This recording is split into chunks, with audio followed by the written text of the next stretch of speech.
The way that most of the times that the injuries happen is that the injury itself happens, and then like you can like get some recovery, and then you can kind of like plateau after a while. You know, I consider myself a quadriplegic, but I do have some movement of my arms, but I can't use my hands.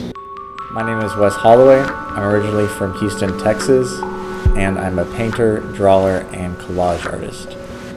Oftentimes don't even mind people kind of asking questions that they feel are uncomfortable. I mean, I've been many places where kids are like staring out of curiosity, and their parents will like, "Don't stare."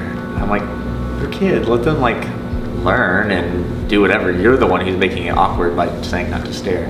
And when I taught kids, I mean, they would just ask like, why are you in a wheelchair? And then it's like, do you sleep in that? You know, those kind of like questions. And I'm like, no, I get out of my chair. And they're like, well, how? You know, I was 17. It was my freshman year in college.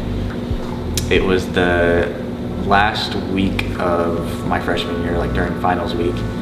And I was in a fraternity at the time, and we were having a party, and we had made a pool out of like bales of hay and put like a tarp over it, like a man-made pool. And I jumped into it to try to like splash my friends. And the minute I hit the bottom, like I knew something was wrong.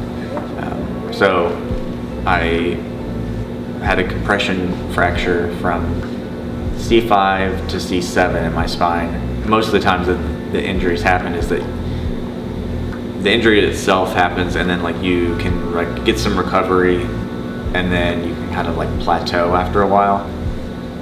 Drew and painted before my injury, but it wasn't until afterwards that I was like, you know, in the hospital. I'm like, I want to draw my lunch, you know, like, so I was in rehab and of course bored, and so I was like, I want to get back into drawing. Like that's what I wanted to do, but I didn't know how. When I'm painting on the wall, I kind of thread the paintbrush like through my pinky and, is this your ring finger?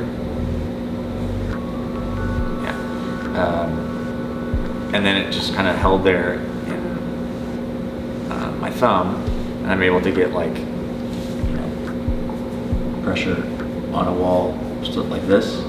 If I'm doing a small work on my lap, then I typically hold the brush between my two hands like this, so pushing against this palm with this index finger, and then I'm able to kind of like manipulate whatever I am here on my lap. So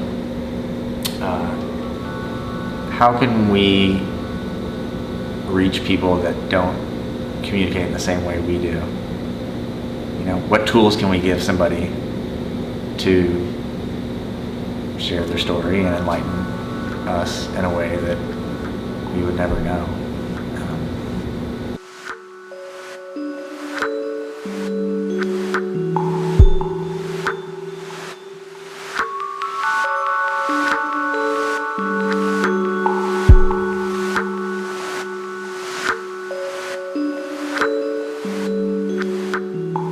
If you can't see it, then you'll just never know it.